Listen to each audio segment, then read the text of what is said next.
Hi everyone. Thank you for joining attending my talk. My name is Rozita Dara. I am an associate professor at the School of Computer Science, University of Guelph. I'm also data strategy director working with Ontario Agri-Food Innovation Alliance, which is also at University of Guelph. And I work with them on building data platforms for our smart farms. University of Guelph is a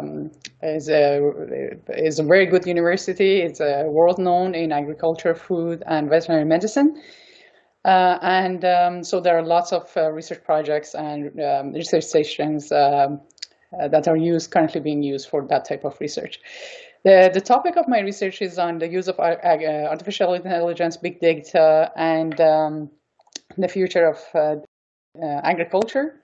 So a bit about myself. I'm a faculty member, again, at the School of Computer Science. Because of my background, I worked at BlackBerry. My background is artificial intelligence, academic background, but I have worked at BlackBerry on mobile health technologies. I worked at Information Privacy Commissioner's office in downtown Toronto, the Ontario one. I have decided to establish a research project in the area of data management and privacy governance, basically digital platforms. And I apply my experience and expertise in the area of digital agriculture. Being at the University of Guelph, I thought this would be a perfect fit. And also, I have realized that there are tremendous opportunities for the use of technology in digital agriculture, which hasn't been explored. So the paradigm shift in digital agriculture, as you can see in this picture, past, present, and future. So past, it was, we had several different revolutions in agriculture in terms of using technology, hardware to help the farmers, and gradually using machinery. For example, precision ag has been around, especially for crop, for a while, so it's not that new. So with the advancement in technology right now, we have mobile, we have cloud services, we have lots of sensors, lots of digital tools that can collect data automatically, and that data is being used, from farm to fork at different stages of food production. But there are many challenges still to connect everything together and make sense of this very large amount of data that we are currently collecting. So in the future, the expectation is everything will be done through digital insight, basically. Farmers can work from home and monitor their crop farm maybe a few hundred kilometers from Toronto or from Florida. And also, it's livestock, it's crop, it's helping climate change, for especially just focusing on agriculture and a certain impact that agriculture has on climate. And also on food. Food security, food quality, and food traceability to be able, or food transparency to ensure quality and of what we are eating. So opportunities are endless, and we are in a paradigm shift for digital agriculture. The digital adoption is slightly slow. I will go over it quickly, but we are collecting the data and opportunities there. So similar to many other sectors, in digital agriculture, we're collecting lots of data. So as you can see in these charts, a growth of data is expected to grow exponentially in the next few years. Just the data that is being collected at farms only. So in some of the farms that we are managing, easily data is beyond, that we collect on daily basis, is beyond 500,000 data points. And these are just research farms. Just imagine actual farms with many cattle and many other type of animals. And I'm just speaking about livestock. So we are collecting lots and lots of data on daily basis. Depending on how we set up, because we don't know what to do with all that data, we just sometimes use just metrics, because raw data at this point of time, we don't know how to use it. So data is being generated in agriculture from every sector in the supply chain, from every stage in the supply chain. So what are the uses? So in the next few slides, I will go over some of the applications. Food traceability. Right now, probably you have heard about blockchain. In some countries, such as China, blockchain has found its place, and it collects data, integrates data, and so that the food can be traced and transparency can be evaluated. As just imagine right now, for example, if there is a outbreak, food outbreak of a certain disease, it takes sometimes a week to find a source, find the location of the farm. For example, maybe there was a flood, and that's why, or maybe there are other reasons. So for us to root cause analysis could take weeks, or maybe a month or something, or maybe longer. So if food traceability is enabled through any technology, it could be blockchain or any software technology. All the steps for for investigation would be much faster. Also, we can invest. Also, as consumers, we can, if we have that traceability built, we can go when we go to a grocery store, we can validate what the source of our food is, what the ingredients are. So because all of this sit on a digital platform, we can use AI, we can use other technologies to analyze and make sense of consumer behavior, the source of disease outbreaks, food disease outbreaks, food illness outbreak, very, very quickly and more accurately.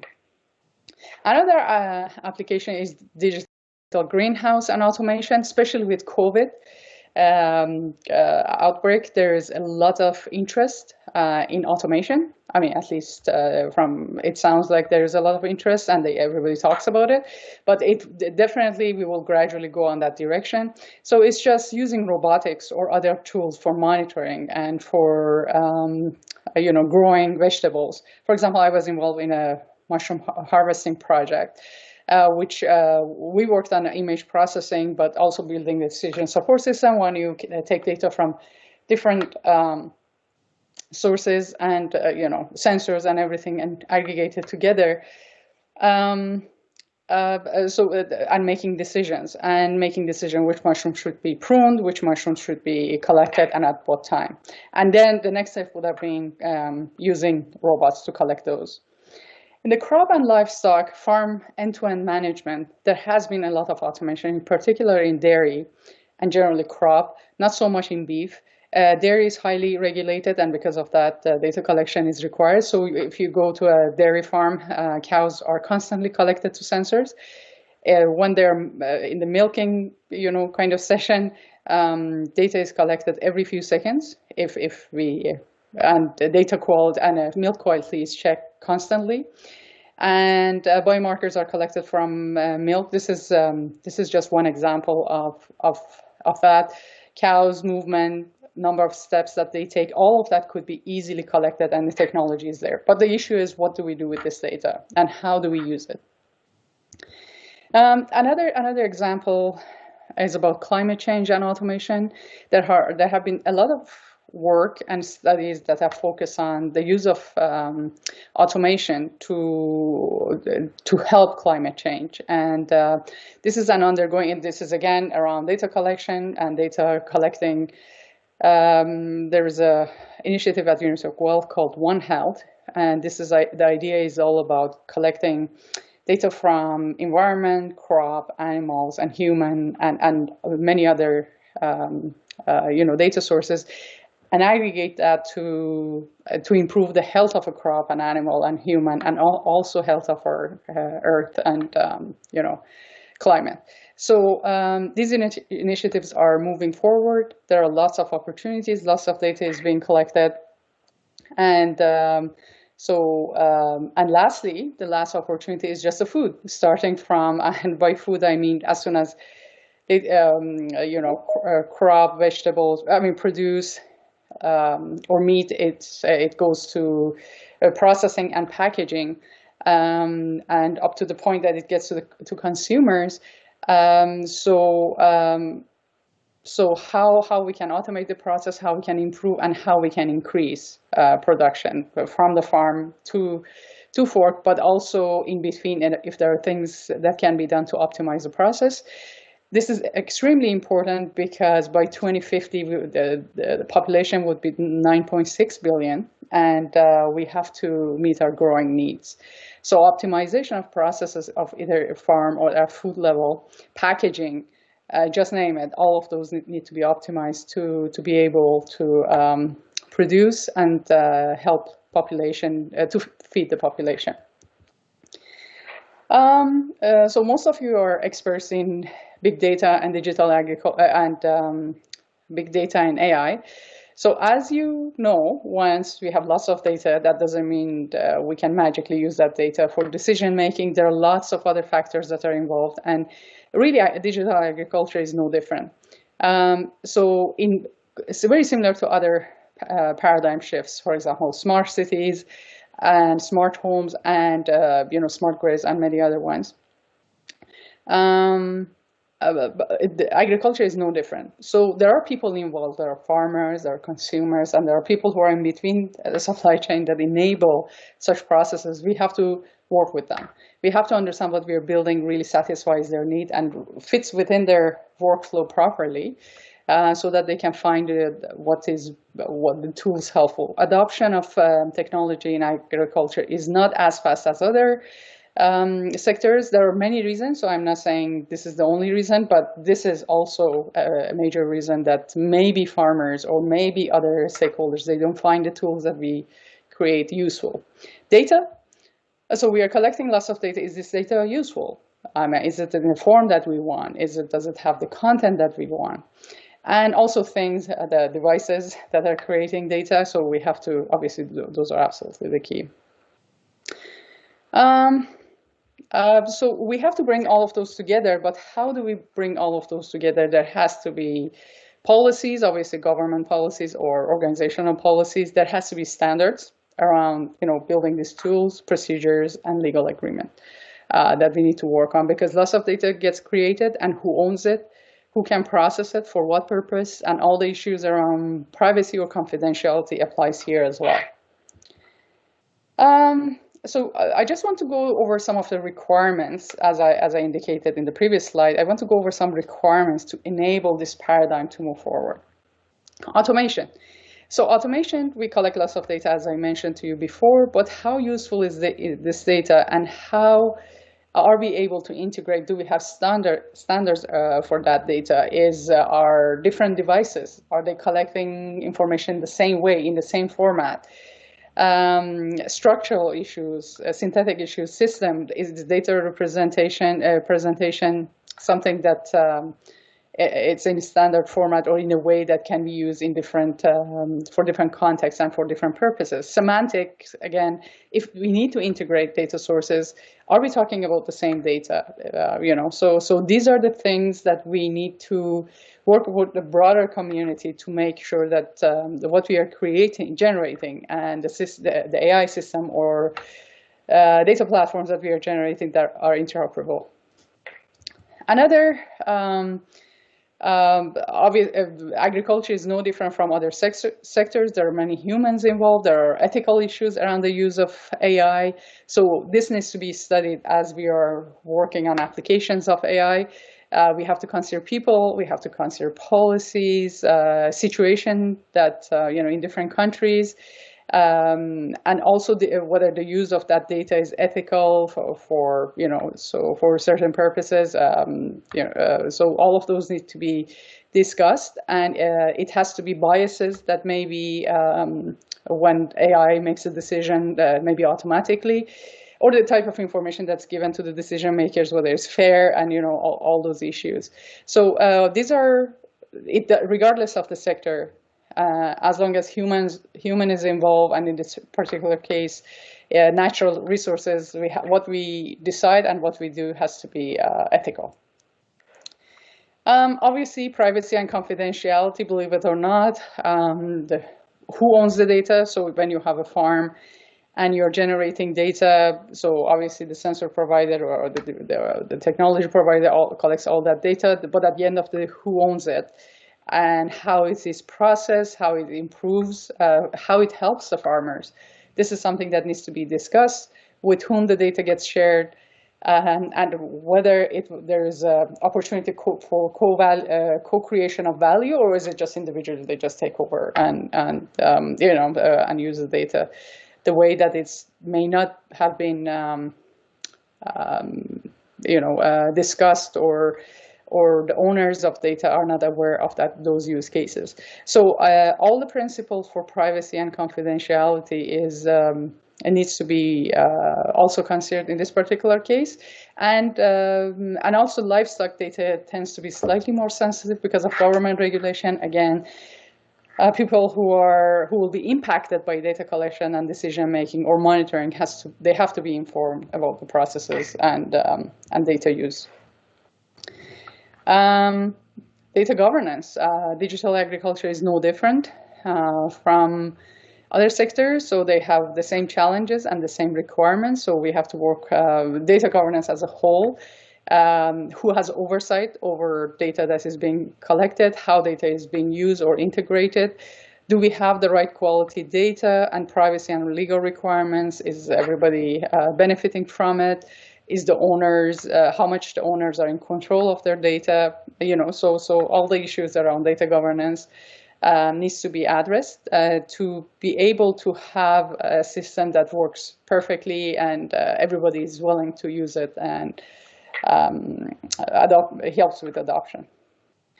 And so many of these, the governance, digital agriculture data governance is slightly new because at this point, the data is usually the sensor provider that provides the data. They collect all of that and they analyze it.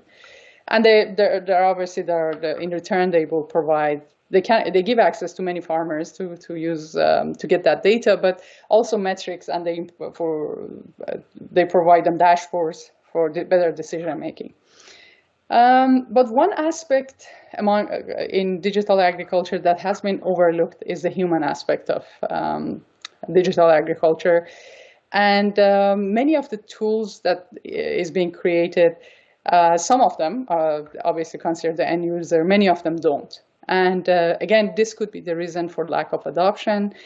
This could be the reason that farmers may not be happy to install, or if they install, they don't use. There are many technologies in many farms that they are not used. Basically, they either don't find it useful, or maybe it doesn't help them with their decision making, or maybe some of the automation or decisions that are recommended to farmers don't find it useful.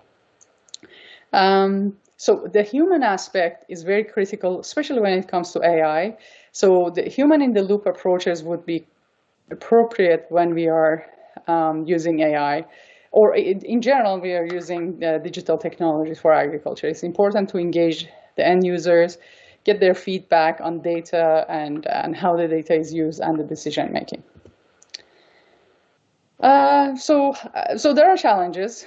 Farm data sharing and control, as I told you, it's a major concern.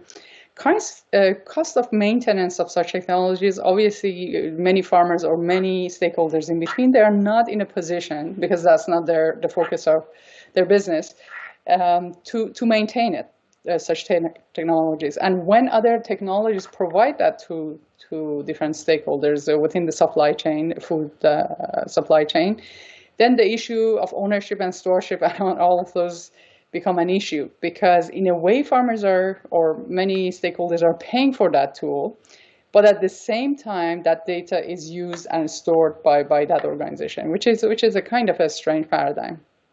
Data security is a technology, but obviously it has to be there. Adoption of technology, because of the age of the farmers, that many of them are still, maybe they're not that tech savvy, adoption is slightly low, but with their kids or younger population that are turning to farming, many of them are gradually becoming interested in technology. So maybe we need a few more years, but adoption is low for many other reasons that I just mentioned to you, but also the kind of demographic. There are many fragmented protocols and solutions. I mean, you look at the milking robots, the data that they produce and generate are in different format, or metrics are different. So it's quite different. So if you go with one the technology provider, you have to buy everything with that technology provider because, basically the protocols are different and you cannot properly use it. One of the major concerns around all this digital technology agriculture is many stakeholders are asking, so what is the value for me? Why do I need to share my data with you? Why should I share my insight with you? And I think in Canada and maybe some other countries, if there is no oversight by the government and it's not mandatory, it's always, this is the question that many stakeholders ask. And the way we work, it's usually those sort of things is market driven. So maybe we are not quite there in terms of we haven't learned how to share value among different partners in building digital agriculture tools and users. But I guess this will gradually, we will learn how to do it. And lack of standards, as I mentioned in my previous slides. Okay, so this was supposed to be an animation. I apologize. It's the text is cutting off. Maybe I accidentally deleted the animation. So the how-to part, as I mentioned, there are some. Oh no, this is. Oh, okay. Sorry. No, it is. I thought it's a new slide. So really, our ability to process farm data or any other agriculture sector data in the future is a rate limiting factor for fully realizing the power of digital agriculture and will significantly hinder our progress. Right now, again, data is being used, decisions are being made based on data, but it's very, very low rate. So rate of data that is being used or decisions are being made for many different reasons. So it's not the technology, inability of the technology, or if they're not as efficient or effective to use the data, is not the only reason. There are many other demographic policies, and all of those have an impact on this. But we have to keep in mind that it starts with data and data platforms, because we are generating data, we are collecting data, and whether we collect the right data, that's a different story.